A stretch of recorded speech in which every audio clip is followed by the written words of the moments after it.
자, 172페이지 무효행위의 추인이 나오죠. 일단 추인이라는 말은 뭐죠? 추후에 나중에 인정한다는 말이죠. 그다음에 무효라는 말은 뭐죠? 아무런 성립은 했지만 효과가 없는 게 뭐예요? 무효예요. 그럼 한번 결합해 보는데 법조문이 나와 있죠. 139조입니다. 무효인 법률행위는 추인하여도 그 효력이 생기지 아니한다. 이렇게 나와 있죠. 그죠? 자, 그럼 생각해 보자고요. 자, 무효는 성립은 했지만 아무런 효과가 없는 게 뭐죠? 무효니까. 시간이 지난다 그래서 뭐 할 건덕지가 없는 거죠? 인정할 건덕지가 없는 거죠. 따라서 우리 민법은 뭐라고 나와 있죠? 무효인 법률행위는 추인하여도 그 효력이 뭐 하잖아요? 생기지 아니한다라고 규정을 두고 있는 거죠. 그러면 아무런 의미가 없느냐? 계속 보시면 그러나 당사자가 무효임을 알고 추인한 때에는 새로운 법률행위로 봅니다. 다시 말하면 새롭게 다시 뭐 한 것으로 봐요? 법률행위를 한 것으로 보겠다는 얘기거든요. 그럼 한번 생각해 보죠. 자, 예를 들어 가지고 갑과 을이 만나 가지고요. 통정어휘 표시 가장 매매를 하고요. 갑이 을에게 이전 등기를 해줬어요. 물론 이 가장 매매는 통정어휘 표시여서 어떻게 해요? 무효고 무엇도 무효예요? 등기도 무효인 거죠. 자, 시간이 지났어요. 그랬더니 갑이 야, 내가 이거 추인하겠다라고 했어요. 그래도 요 매매 계약이 뭐로 바뀌는 건 아니에요? 유효로 바뀌는 것은 아니란 얘기죠. 근데 만약에 을도 좋다, 나도 추인했으면 좋겠다라고 쌍방이 모두 추인하겠다고 했다면 요 무효인 것이 뭐로 바뀌는 건 아니에요? 유효로 바뀌는 것은 아니지만 갑과 을이 새롭게 다시 매매 계약을 다시 체결한 것으로 보겠다. 이런 의미가 되는 거죠. 동의하시죠? 그죠? 다시 한번 읽어볼까요? 자, 지금 172페이지입니다. 172페이지 중간에 139조. 무효인 법률행위를 추인하여도 그 효력이 생기지 아니한다. 그러나 당사자가 그 무효임을 알고 추인한 때는 새로운 법률행위로 봅니다. 그죠? 이해되시죠? 그죠? 자, 그럼 생각해 보자고요. 그러면 갑과 을이 요 시점에서 새롭게 다시 매매 계약을 한 것으로 보기 때문에 요 을이 소유권을 취득하려면 어떻게 해야 되냐면 요 무효인 등기는 말소 등기를 하고 요 새로운 매매 계약에 의해서 다시 갑에서 을로 이전 등기를 해줘야 을이 비로소 뭘 갖게 되는 거죠? 소유권을 갖는 거죠. 그죠? 너무나 번거롭죠. 그래서 갑과 을이 야, 이거 말소하고 등기하느니 그냥 요 전에 무효였던 것을 유효로 바꾸면 안 되겠니? 라고 했다면 그 특약은 뭐죠? 유효합니다. 따라서 무효인 법률행위를 추인하더라도 새로운 법률행위가 돼서 소급하지 않지만 당사자 간의 특약으로 뭐 하는 것은 가능해요? 소급시키는 것은 가능하다. 이게 우리 판례 입장이에요. 자, 여기까지인데 요 가지고 우리가 좀 정리를 좀 해야 돼요. 어떻게 정리할 거냐면 첫째, 불가능한 경우부터 생각을 해보죠. 무효인 법률행위를 뭐 할 수 없어요? 추인할 수 없는 경우입니다. 첫째, 반사회적 법률행위로서 무효인 경우에는 추인할 수 없어요. 왜요? 나쁜 짓이니까. 두 번째, 불공정한 법률행위여서 무효인 경우에도 뭐 할 수 없냐면 추인할 수 없습니다. 세 번째, 강행법규 위반이어서 무효인 경우에도 뭐 할 수 없냐면 추인할 수 없어요. 그 다음에 두 번째, 가능한 경우입니다. 가능한데 새로운 법률행위가 되는 경우죠. 새로운 법률행위가 된다는 말은 과거로 뭐 하지 않냐면 소급하지 않는다는 얘기인데 주의하실 것은 당사자 간의 특약으로 소급시키는 것이 가능한 경우인데 저 경우죠. 세 가지입니다. 첫째, 통정허위 표시여서 무효인 경우. 두 번째, 진이 아닌 의사표시가 무효인 경우. 세 번째, 의사무능력이죠. 요 세 가지 법률행위는 뭐 할 수 있어요? 추인할 수 있고, 추인하게 되면 뭐가 돼요? 새로운 법률행위가 됩니다. 그 다음에 세 번째로 이건 우리가 안 했는데 가능하고요. 소급해서 처음으로 돌아가서 유효가 되는 경우가 있는데 이건 하나입니다. 무권 대리행위입니다. 이건 나중에 봐야 됩니다. 그죠? 무권 대리행위에 대해서는 본인이 추인할 수 있고 추인하게 되면 처음으로 돌아가서 뭐가 돼요? 무효가 됩니다. 이 부분도 아주 시험에 잘 나오는 부분입니다. 이렇게 정리하시면 돼요. 교재 보시면은 1번 민법 규정에서 요 2번이 설명되어 있는 거죠. 요 부분. 2번 추인의 요건에서 무효임을 알고 추인해야 되고요. 2번 무효 원인이 소멸한 후에 추인하여야 하고 3번 무효인 법률행위가 새로운 법률행위로서 요건을 구비해야 되고요. 3번 추인의 요력은 추인하게 되면 뭐가 돼요? 새로운 법률행위가 되기 때문에 소급하지 않지만 당사자 간의 특약으로 뭐 할 수 있냐면 소급시키는 것은 가능해요. 판례는 일단 의미가 없습니다. 자, 한 장을 넘겨보시면 뭐가 나오냐면 대표예제가 나오고 있죠. 이렇게 시험 문제가 나와요. 한번 읽어볼게요. 추인하여도 효력이 생기지 않는 무효인 법률행위를 모두 고른 것은. 그러면 이 문제는 뭘 찾아내라는 거죠? 추인할 수 없는 거, 불가능한 경우를 뭐죠? 찾아내라는 얘기고요. 기억, 불공정한 법률행위 뭐 할 수 없죠? 추인할 수 없고. 니은번 무권 대리는 아니죠. 무권 대리행위는 뭐 할 수 있어요? 추인할 수 있으니까 이건 아니고. 디귿번 불법 조건이 붙었다는 말은 조건이 반사회적인 경우예요. 기억나시나요? 1억 갑돌이를 죽이면 1억을 주겠다. 이렇게 조건이 반사회적인 경우를 불법 조건이 붙었다는 말이 나오고요. 반사회적 법률행위는 뭐 할 수 없어요? 추인할 수 없으니까 디귿도 들어가고요. 1번 통정허위 표시에 의한 임대차 계약.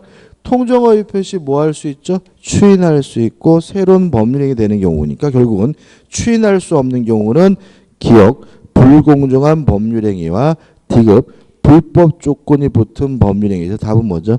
2번이 되는 거죠. 그죠? 그래서 이렇게 간단하게 정리를 해 주시면 좋겠어요. 그 다음에 이제 법률의 취소입니다. 의가 뭐였죠? 일단은 뭐죠? 유효하지만 취소하게 되면 소급해서 무효가 되는 것이 뭐죠? 취소다. 그럼 다시 한번 적어볼게요. 유효한 법률행위를 소급해서 처음으로 돌아가서 무효화시키는 것이 뭐죠? 취소다. 따라서 취소할 수 있는 법률행위는 일단은 유효한데 뭐로 바뀔 가능성이 있죠? 무효로 뒤바뀔 가능성이 있으니까 취소할 수 있는 법률행위는 유동적 유효인 거죠. 동의하시나요? 그죠? 아까 우리가 유동적 무효가 뭐였죠? 지금은 무효지만 유효로 뒤바뀔 가능성이 있는 무효가 뭐죠? 유동적 무효라면 취소할 수 있는 법률행위는 일단은 유효인데 무효로 뒤바뀔 가능성이 있으니까 뭐가 되는 거죠? 유동적 유효가 되는 거죠. 의 나와 있고요. 우측에 취소와 구별 개념에서 1번 철회가 나오죠. 철회는 뭐죠? 효과가 발생하기 전에 효과 발생을 막는 거죠. 그럼 이렇게 되는 거죠. 효과가 발생하기 전에는 철회하는 것이고 효과가 발생되고 나서는 뭐 할 수 있는 거예요? 취소할 수 있다는 점에서 차이점이 있고요. 그 다음에 2번 해제와의 차이점이 대단히 중요한데 이거는 다음 주에 할 거예요. 다음 주에. 그 다음에 하단에 보시면 또 뭐가 나오냐면 해지도 개념은 다음 주에 할 겁니다. 그 다음에 취소의 종류해 가지고 협의 취소가 나오고 넘겨보시면 광해 취소가 나오는데 뭐 굳이 나눌 필요는 없습니다. 자, 한번 복습을 해보죠. 언제 취소할 수 있느냐? 취소 사유는 우리가 이미 다 공부를 했어요. 기억나실 거예요. 첫째, 제한 능력자가 한 법률행위는 뭐 할 수 있었죠? 취소할 수가 있다. 이건 아시기 첫날 했고, 두 번째 착오에 의한 의사표시, 세 번째 사기에 의한 의사표시, 네 번째 강박에 의한 의사표시 뭐 할 수 있죠? 취소할 수가 있죠. 그래서 취소 사유는 민법상 총 뭐죠? 네 가지죠. 그래서 우리가 네 가지가 있으면 뭐 할 수 있어요? 취소할 수 있다. 기억해 두시고, 그 다음에 2번 취소권에서 뭐가 나오니? 1번 취소권자가 나와요. 그죠? 자, 그럼 한번 생각해 보자고요. 자, 일단 우리가 무효에서는 누가 무효를 주장할 수 있는지는 공부를 안 했어요. 왜냐하면 무효는 아무나 주장할 수 있어요. 제한이 없습니다. 그래서 실제로 시험 문제에서 이러이러한 사람은 무효임을 주장할 수 없다는 그 점이 X에. 무효는 아무나 주장하는 거예요. 근데 이에 반해서 취소는 아무나 할 수 있는 것이 아니라 뭐예요? 정해진 사람만이 할 수 있는데 그 사람이 누구예요? 취소권자가 되는 거고요. 취소권자는 누가 있냐면 첫째, 제한 능력자 본인도 스스로 자신이 한 법률행위를 뭐 할 수 있냐면 취소할 수 있어요. 두 번째, 대리인도 두 번째, 착오, 사기, 강박에 의한 의사표시자도 뭐 할 수 있냐면 취소할 수가 있어요. 대표적으로 이 두 가지인 거죠. 근데 이들만 취소할 수 있느냐? 아니다. 이들의 대리인도 취소할 수 있고요. 이들의 승계인도 뭐 할 수 있냐면 취소할 수 있습니다. 그래서 취소권자는 제한 능력자, 착오, 사기, 강박에 의한 의사표시자, 대리인, 승계인도 뭐 할 수 있어요? 취소할 수 있는 거죠. 간단하게 결론만 기억하시면 되고, 그 다음 우측에 보시면 2번 취소의 방법인데 일단 아무런 제한이 없습니다. 말로 하든 문서로 하든 어떤 방법이 상관이 없는데 하단에 보시면 원칙해 가지고 상대방의 승낙을 받지 않고 일방적으로 하는 것이기 때문에 취소는 뭐죠? 단독행위다. 이런 말이 나와 있고요. 넘겨보시면 나번해 가지고 재판상으로만 할 수 있는 경우가 나오는데 특별한 의미는 일단 없고요. 그 다음에 판례 밑에 3번에서 취소의 상대방입니다. 두 번째, 취소는 누구한테 하느냐? 취소의 상대방인데 취소의 상대방은 이렇게 기억해 두시는 게 돼요. 원래의 법률행위 상대방이다. 자, 이게 무슨 말이냐면 사기친 놈, 강박한 놈한테 취소하는 것이 아닙니다. 취소하고자 하는 그 원래의 법률행위 상대방이 뭐가 되냐면 취소의 상대방이 되는 거예요. 예를 들어서 갑이 을과 만나가지고 매매 계약을 했어요. 근데 병이 갑에게 뭘 쳤냐면 사기를 쳤고요. 갑이 을에게 이전 등기를 해줬고 을이 병에게 또 팔아먹고 병에게 등기를 해줬다면 요 갑이 사기당했다는 이유로 요 매매 계약을 취소하려고 해요. 누구한테 취소하는 거냐면 을에게 취소한다는 거죠. 사기친 놈한테 취소하는 것도 아니고요.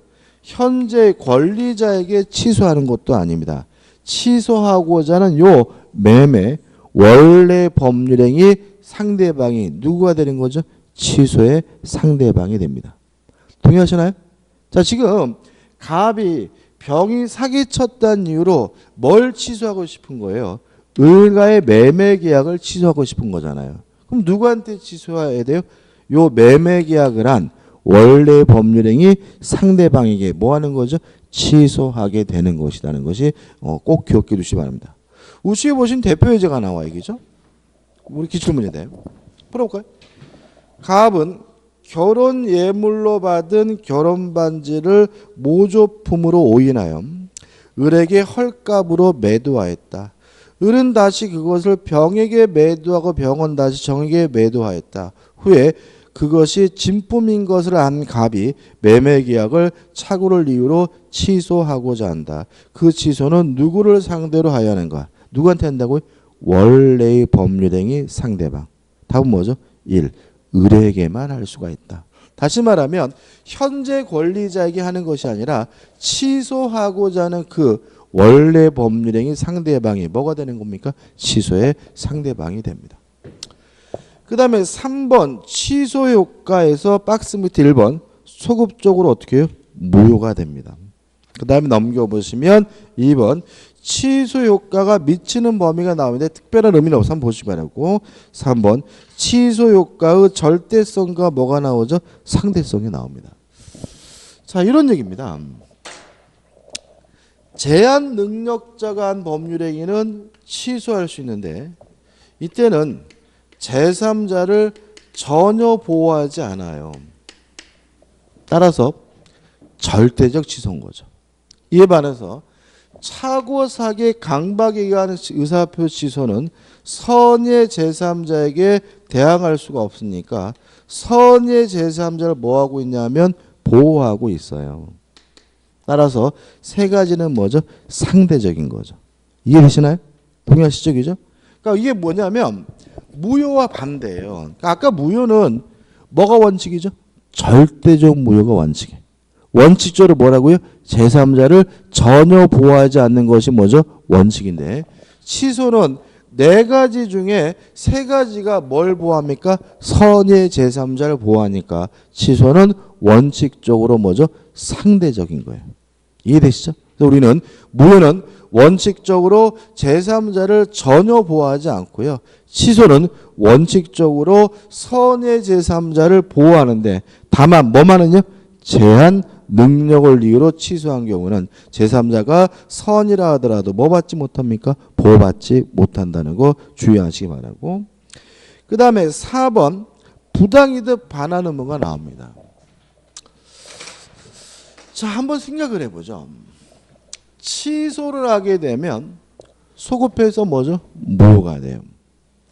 따라서 취소를 한 후에는 이행한 것이 있다면 이행한 것은 원칙적으로 부당이득으로서 뭘 받게 되냐면 반환을 받게 돼요. 동의하시죠? 그죠? 다시 한번요. 취소를 하게 되면 유효한 것이 소급적으로 뭐가 됩니까? 무효가 됩니다. 따라서 이제 무효가 되니까 이행하기 전이면 뭐 할 필요 없어요? 이행할 필요가 없고요. 이행한 것이 있다면 부당이득으로서 뭘 해줘야 돼요? 반환을 해줘야 되는데 예외가 있어요. 제한 능력자는 현존하는 이익 범위 내에서만 반환하면 됩니다. 제한 능력자는 취소가 됐을 때 다 돌려주는 것이 아니라 어느 범위 내에서만 돌려주면 돼요? 현존하는 이익 범위 내에서만 반환하면 됩니다. 여기도 좀 생각해 볼 게 있어요. 한번 생각해 보죠. 갑이 자전거를 가지고 있는데 을과 만나 가지고 자전거에 대해서 매매 계약을 했어요. 근데 얘가 지금 몇 살이냐면 18살이에요. 자, 우리 민법상 몇 살부터 성년자가 되냐면 19살부터 성년자입니다. 저는 좀 문제가 좀 있어요. 우리가 민법에서 말하는 나이는 무조건 만 나이거든요. 무조건 만입니다. 그죠? 그래서 만 나이를 계산할 때 생일이 안 지나면 2살 깎잖아요. 며칠 지나면 1월 달러 바뀌잖아요. 그죠? 그러면 우리나라 나이로 20살 지났더라도 생일 안 지나면 뭐죠? 18살이니까 다 뭐예요? 미성년자죠. 그래서 실제로는 해가 바뀌 연초가 되면 고등학교 졸업한 애들도 대부분 다 뭐예요? 미성년자예요. 무슨 말 아시겠죠? 그죠? 그러니까 실제로 이것 때문에 누구만 난리 나요? 술집 주인만 난리 나는 거예요. 그죠? 대학교 앞에서 술집 운영하는데 뭐요? 신입생 환영하는데 술 이빨 처먹는단 말이죠. 근데 그거 뭐 미성년자인지 알아도 어떻게 받아야 되잖아요. 근데 옆집에서 찌르면 뭐죠? 영업정지 맞고 그러잖아요. 이거를 왜 19살로 했는지 모르겠어요. 그러니까 제가 봤을 때는 법적으로는 고등학교 졸업하고 대학교 1학년이 되면 뭐예요? 성년자야 된다고 생각을 하거든요. 그럼 결국 뭐예요? 미성년자를 뭐라고 가야 돼? 18살로 18살부터 성년자로 해야 되는데 우리 민법 현재 뭐죠? 19살부터 성년자니까 18살이면 뭐죠? 미성년자로 생각하기가 어렵단 말이죠. 그렇죠? 아무튼 자전거에 대해서 뭐죠? 매매 계약을 하고 그래서 갑이 을에게 자전거를 뭐 해줬어요? 인도를 해준 거죠. 그리고 갑도 을이 갑에게 자전거 매매 대금 50만 원을 뭐죠? 지급했어요. 그래서 갑이 이제 돈이 생기니까 뭐 했겠어요? 친구들 불러가지고 뭐 했어요? 술 처먹었어요. 술 처먹느라고 얼마를 썼냐면 예를 들어서 10만 원을 썼습니다. 술 먹고 이제 얼큰하니까 뭐죠? 애들이 뭐죠? 클럽 가재요. 클럽 가가지고 뭐 하느라고요? 춤추느라고 뭘 했냐면 또 10만 원을 썼어요. 그랬더니 나오는데 한 놈이 뭐라 그래? 야, 우리 고스톱이나 한 판 칠까 해가지고 뭐죠? 고스톱 치느라고 도박하느라 얼마를 썼냐면 얼마를 잃었냐면 예를 들어서 5만 원을 잃었어요. 그러고 나서 이제 어떻게 해요? 돈 잃고 어떻게 해요? 기분 나빠서 집에 오는데 과일가게가 있는데 엄마가 뭐죠? 귤을 좋아해요. 아, 우리 엄마 귤 좋아하니 귤을 사야지 해가지고 귤을 사느라고 과일을 사느라고 얼마를 썼냐면 2만 원을 썼고요. 그리고 다음날 뭐죠? 학원비를 내느라고 얼마를 썼냐면 3만 원을 썼고요. 그리고 얼마 남았습니까 이제? 10만 원, 20만 남았죠. 그래서 마지막으로 여섯 번째 20만 원은 뭐죠? 은행에다 예금을 했어요. 그리고 나서 갑이 저 미성년자입니다. 요 매매계약 취소하겠습니다라고 할 수 있어요, 없어요? 있다. 왜냐하면 제한 능력자 본인도 뭐 할 수 있어요? 취소할 수 있어요. 자, 취소를 하게 되면 요 매매 계약이 뭐가 돼요? 소급해서 뭐죠? 무효가 되니까 그 갑이 을에게 이행한 자전거는 부당이득으로서 뭐예요? 반환해 줘야 돼요. 동의하시죠? 그 다음에 갑은 을로부터 받은 돈을 다 돌려주는 것이 아니라 제한 능력자 미성년자이기 때문에 어느 범위 내에서만 돌려주면 돼요? 현존하는 이 범위 내에서만 돌려주면 되는데 얼마 돌려줘야 돼요?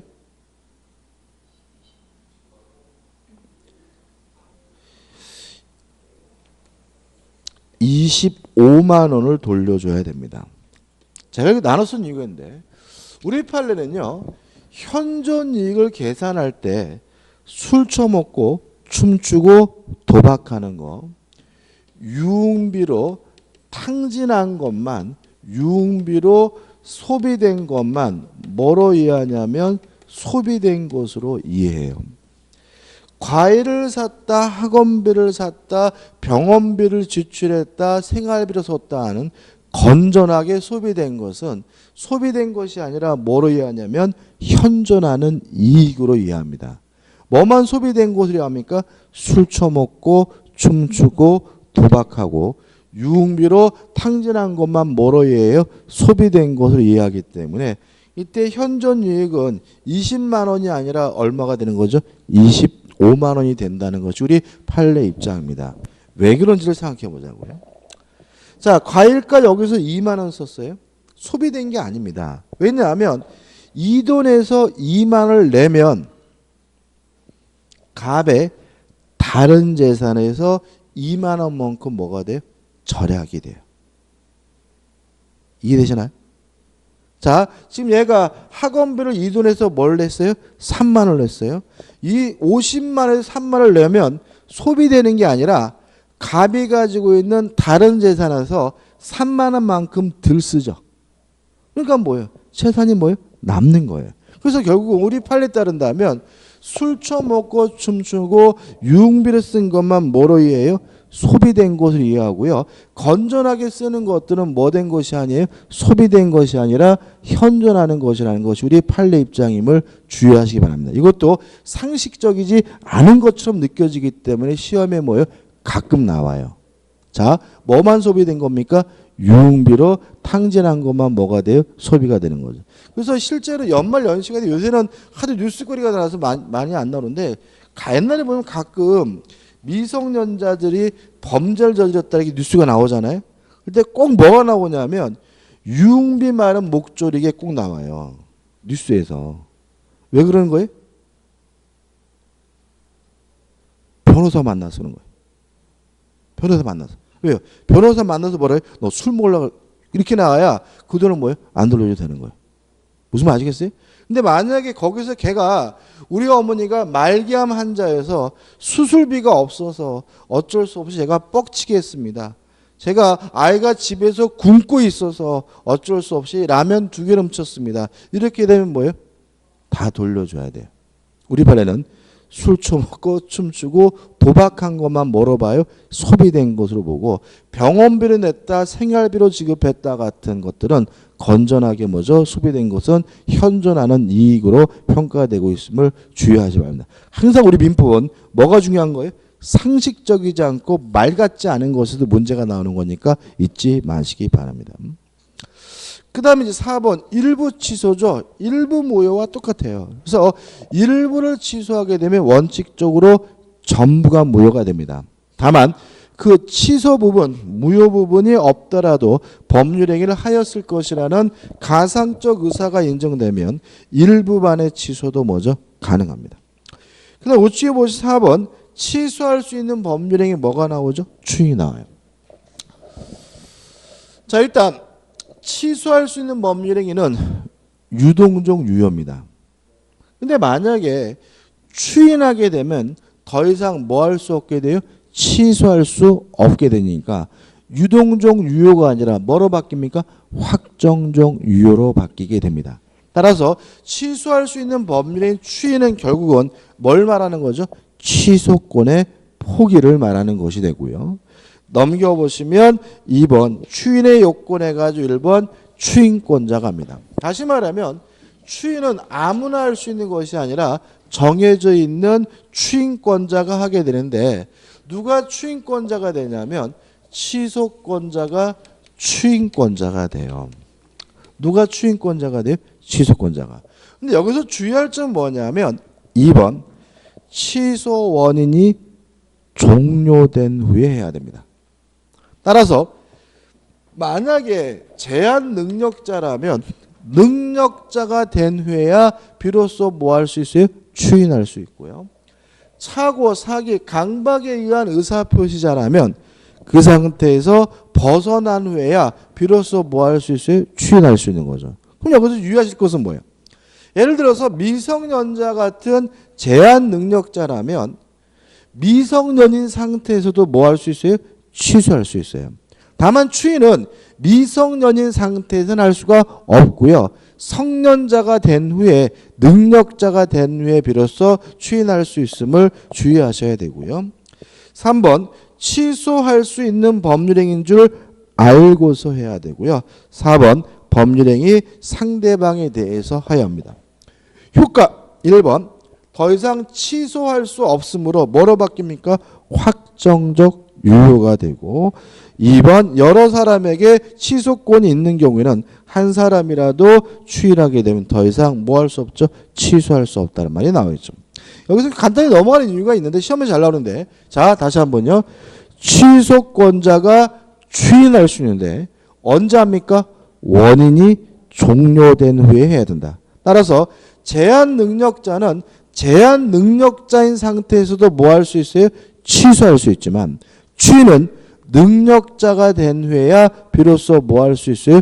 추인할 수 있다는 거 잊지 마시고 착오, 사기, 강박에 의한 의사표시자도 추인하려면 그 상태에서 벗어난 후에야 비로소 추인할 수 있음을 주의하시기 바랍니다. 우측에 보시면 뭐가 나오냐면 법정 추인이 나와요.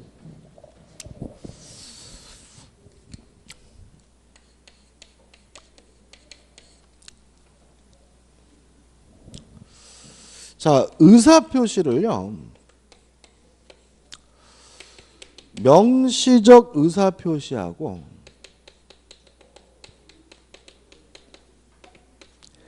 묵시적 의사표시로 나뉠 수가 있고요. 요 의사표시와 구별할 것은 뭐냐면 침묵입니다. 침묵은 원칙적으로 뭐가 있냐면 의사표시가 아닙니다. 자, 이런 얘기예요. 우리 집 살래라고 물어봤더니 응, 내가 살게. 이렇게 말했으면 뭐예요? 명시적 의사표시. 근데 이놈이 사겠다는 말은 안 하면서 고개를 끄덕였어요.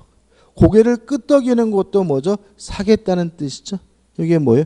묵시적 의사표시. 근데 우리 집 살래라고 물어봤더니 이놈이 사겠다고 말도 안 하고 고개를 끄덕이지도 않고 빤히 쳐다봐요. 침묵은 뭐가 아니에요? 의사표시가 아니에요. 다시 말하면 사겠다는 뜻도 아니고 안 사겠다는 뜻도 아니에요.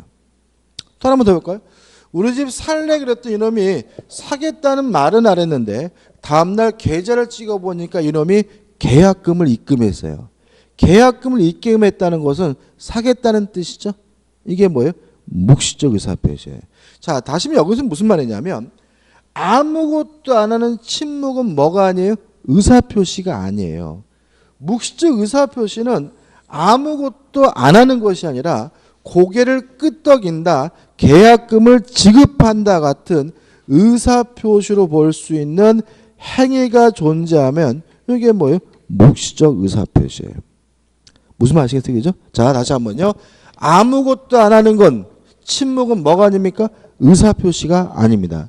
묵시적 의사표시라는 말은 아무것도 안 하는 것이 아니라 의사표시로 볼 수 있는 뭐가요? 행위가 존재하는 경우만 묵시적 의사표시예요. 그럼 생각해 보자고요.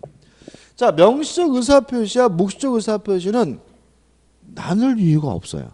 왜냐하면 응, 내가 살게 라고 말하는 곳 물론 의사표시지만 계약금을 입금하는 것이 더 확실한 의사표시일 수가 있는 거예요. 그래서 법적으로는 명시적 의사표시와 묵시적 의사표시를 구별하지 않아요. 그래서 만약에 우리 시험에서 가끔 나오는데 이러이러한 의사표시는 묵시적으로 할 수 없다 그러면 무조건 X예요. 모든 의사표시는 명시적으로 할 수 있는 것이 아니라 뭐로도요? 묵시적으로도 할 수 있는 거예요. 이렇게 열심히 설명드린 이유는 뭐냐면 오른쪽에 있는 법정 추인은 묵시적 추인을 말해요. 다시 말하면 추인도 의사표시니까 명시적으로 해야 되는 것이 아니라 묵시적으로도 할 수 있는데 이 묵시적 추인을 우리가 뭐라 그래요? 법정 추인이라고 해요. 그러면 이제 박스에 나온 얘들은 뭐예요? 추인으로 볼 수 있는 뭘 말하는 거죠? 행위를 말하는 거죠. 그럼 이렇게 되는 거죠.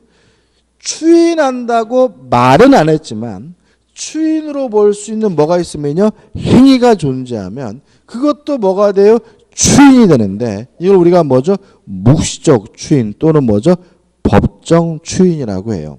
총 6가지가 있는데 이걸 우리가 외울 거는 아니에요. 외울 건 아닙니다. 그죠? 그럼 한번 생각해 보자고.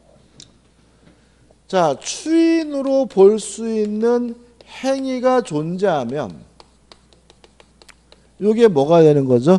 법정 추인, 묵시적 추인이 되는 거죠. 크게 기억하는 겁니다. 개별적으로 외우는 게 아니라. 그러면 추인으로 볼 수 있는 행위가 뭐가 있느냐? 이행과 관련된 행위와 권리를 양도하는 것은 법정 추인, 묵시적 추인들에게 크게 기억하는 거예요. 자, 이런 얘기입니다. 사기를 당했어요. 사기 당했는데 그 상태에서 뭐 했냐면은 벗어났거든요. 그럼 뭘 해야 돼요? 취소를 해야 되는데 취소하는 것이 아니라 오히려 뭐죠? 매매대금을 입금했어요. 매매대금을 입금하는 것은 뭐 하지 않겠다는 것이 취소하지 않겠다는 뜻이니까 뭐예요? 법정 추인. 이행은 뭐죠? 법정 추인인 거예요. 또 만약에 사기를 당했어요. 취소하게 되면 부당이득으로서 뭘 해줘야 돼요? 반환해줘야죠. 그 말은 받은 것이 있다면 그것을 뭐예요? 돌려줘야 되는데 그거를 단대에 뭐 했어요? 팔아먹었어요. 팔아먹으면 무슨 뜻을 이해한다는 거예요? 저 인간 취소하지 않겠다는 뜻으로 뭐예요? 이해한다는 거예요. 그래서 다시 한번요. 자, 법정 추인이란 명시적 추인이 아니라 뭐죠? 묵시적 추인으로 말하고 추인으로 볼 수 있는 행위가 있으면 이게 뭐예요? 법정 추인인데 크게 뭐죠? 두 가지다. 이행과 관련된 행위와 권리를 양도하는 것은 뭐죠? 법정 추인이다. 여기 기억하시고 그 다음에 추가로 기억할 것은 주의할 점인데 이행을 청구하고 권리를 양도하는 것이 법정 추인이 되려면 취소권자가 해야 돼요. 상대방이 이행을 청구하고 상대방이 권리를 양도하는 것은 뭐가 될 수 없냐면 추인이 될 수가 없어요. 자, 이런 얘기입니다. 사기당한 제가 이행을 청구하는 것은 취소하지 않겠다는 뜻이죠. 그러니까 뭐가 돼요? 추인이 되겠지만 사기친 놈이 저한테 이행을 청구하는 것은 뭐가 될 수 없어요? 추인이 될 수는 없는 거예요. 동의하시죠? 그죠? 사기당한 제가 팔아먹는 것은 돌려주지 않겠다는 뜻이니까 뭐예요? 추인이 되겠지만 사기친 놈이 저한테 뺏은 물건을 팔아먹는 것은 뭐가 될 수 없어요? 추인이 될 수가 없는 거죠. 다시 말하면 이행을 청구하거나 권리를 양도하는 것이 추인이 되려면 누가 해야 됩니까? 취소권자가 해야 되고요. 상대방이 이행을 청구하고 상대방이 권리를 양도하는 것은 뭐가 될 수 없어요? 추인이 될 수 없다는 거. 요거 하나만 꼭 기억해 두시기 바랍니다. 교재를 한번 쭉 읽어보시면 돼요. 그 다음에 이제 185페이지 오시면 취소권에 소멸해가지고 146조가 나옵니다. 자, 취소권의 행사기간에 제한이 있어요. 한번 읽어볼게요. 146조. 취소권은 추인할 수 있는 날로부터 3년 내에 법률행위를 한 날로부터 10년 내에 행사하여야 한다라고 규정을 두고 있습니다. 일단 첫 번째 조심할 것은 뭐냐면 기간이 두 가지죠. 추인할 수 있는 한 추인이 가능한 날로부터는 몇 년입니까? 3년이고 법률행위를 한 날, 법률행위를 한 때부터 몇 년이죠? 10년이죠. 요 기간이 지나게 되면 더 이상 뭐 할 수 없어요? 취소할 수 없고 취소권은 뭐죠? 소멸됩니다. 주의하실 점은 이렇게 숫자가 나오시면 어떤 행동을 하냐면 3년, 3년, 3년, 10년씩 이것이거든요. 우리 민법은 숫자가 중요한 게 아니라 앞에 말이 중요합니다. 민법은 숫자 가지고 장난치지 않습니다. 3년을 2년으로 바꾸고 10년을 9년으로 바꾸고 이런 짓은 안 해요. 뭘 바꿉니까? 숫자 앞에 붙은 앞에 말을 받아요. 이거 어떻게 해요? 취소할 수 있을 때부터 3년 X. 언제부터 3년이라고요? 추인이 가능한 날부터. 법률행위를 안 날로부터 10년 X. 언제부터 10년이라고요? 법률행위를 한 날로부터 뭐예요? 10년인 거예요. 그래서 항상 앞으로도 마찬가지지만 숫자가 나오면 숫자에 집착하는 것이 아니라 뭐죠? 숫자 앞에 나오는 말을 항상 뭐예요? 조심하셔야 되고요. 결론은 요 기간이 지나게 되면 더 이상 뭐 할 수 없냐면 취소할 수 없기 때문에 확정적으로 유효한 것으로 바뀝니다. 교재 밑에 보시면 취소권의 소멸원이 나와 있고 2번 취소권의 단기 소멸해가지고 내용이 나오는데 여기서 우리가 좀 설명드려야 될 것은 뭐냐면 그 핵심 판례 위에 세 번째를 보시면 이렇게 나옵니다. 뭐가 나오냐면 제척기간이란 말이 나옵니다. 제척기간. 여기서 좀 설명을 좀 드려야 돼. 요거는 우리가 기초 강의이기 때문에 설명을 드리는 겁니다. 설명드리는 건데 중요합니다. 시험 범위는 아니지만 요걸 우리가 여러분들이 확실하게 내 것으로 만들고 가시면 나중에 민법 공부하실 때 굉장히 뭐예요? 편해요. 먼저 우리가 뭘 정리할 거냐면 소멸시효라는 것을 먼저 정리할 거예요. 굉장히 중요합니다. 우리 교재에는 소멸시효가 안 나와 있어요. 왜냐하면 시험범위 아니. 그래서 오늘 하는 정도는 꼭 기억해야 돼요. 소멸시효가 뭐냐면요. 일정한 권리를 보유하고 있고요. 가지고 있고 그 권리 행사가 가능한데 일정 기간 행사하지 않으면 불행사하면 권리 자체가 소멸되게 되는데 이걸 우리가 뭐죠? 소멸시효라고 합니다. 좀 길게 썼는데요. 개념을 이거는 제가 설명드리기 위해서 길게 쓴 거고 가장 중요한 것은 뭐 요거예요.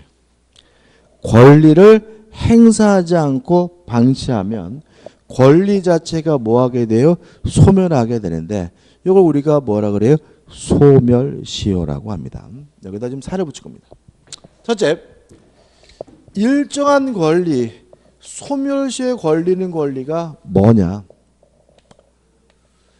채권과 용익물권만 소멸시효에 걸립니다. 따라서 다른 권리들은 소멸시효 안 걸려요. 소유권 소멸시효 안 걸려요. 뭐 담보물권 소멸시효 안 걸립니다. 점유권 소멸시효 안 걸려요. 뭐 형성권, 항변권 이런 것도 뭐에 걸리지 않아요? 소멸시효 걸리지 않아요. 오로지 뭐만요? 채권과 용익물권만 뭐에 걸려요? 소멸시효 걸려요. 그 다음에 일정 기간인데 채권은 10년입니다. 용익물권은 20년이에요. 그럼 이렇게 되는 거죠.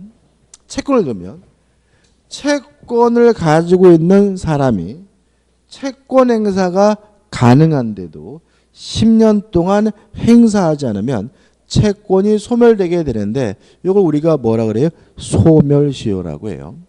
최근에 요새 그 연예인들 B2 그죠?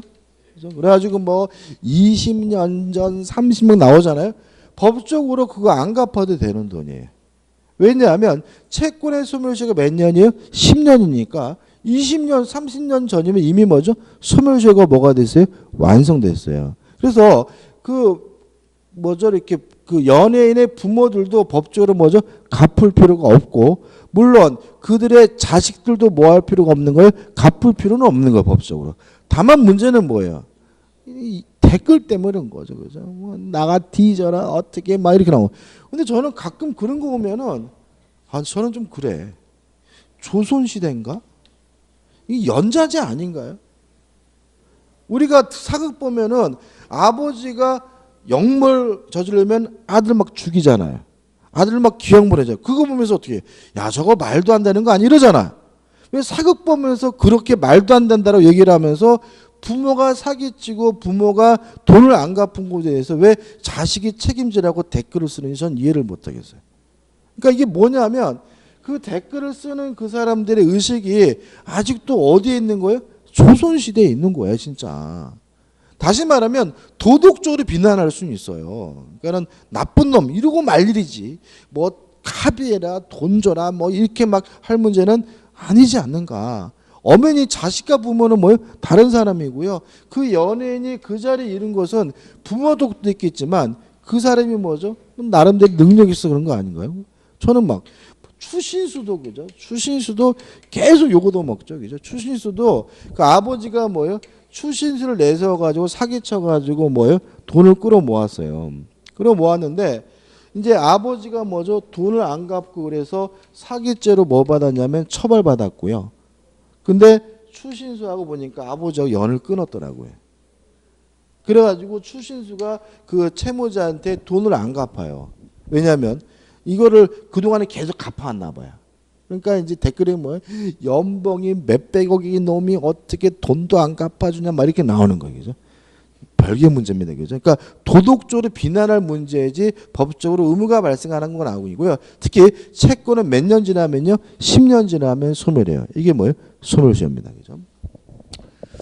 그 다음에 권리 행사가 가능해야 소멸시효가 완성이 돼요. 그죠? 자, 소멸시효가 뭐냐면 권리 행사가 가능한데도 권리를 행사하지 않으면 권리가 소멸되는 제도가 뭐죠? 소멸시효니까. 권리 행사가 가능해야 소멸시효가 뭐가 돼요? 완성이 되고요. 만약에 권리 행사가 불가능하면 소멸시효가 완성되지 않는데 이걸 우리가 뭐라냐면 소멸시효의 정지라고 해요. 뭐 공소시효 이런 거 비슷하면 되겠죠. 다시 말하면 권리 행사가 가능해야 소멸시효가 뭐죠? 완성된다. 따라서 권리 행사가 불가능한 상태로 평가된다면 소멸시효가 완성되지 않고 멈추는데 이걸 우리가 뭐죠? 소멸시효의 뭐라고 그래? 정지라고 해요. 앞으로 이제 치유의 정지 그러면 요 말이 떠올라야 되겠죠. 이것도 시험 범위는 아니기 때문에 구체적으로 알 필요 없기 때문에 하나만 설명드릴게요. 하면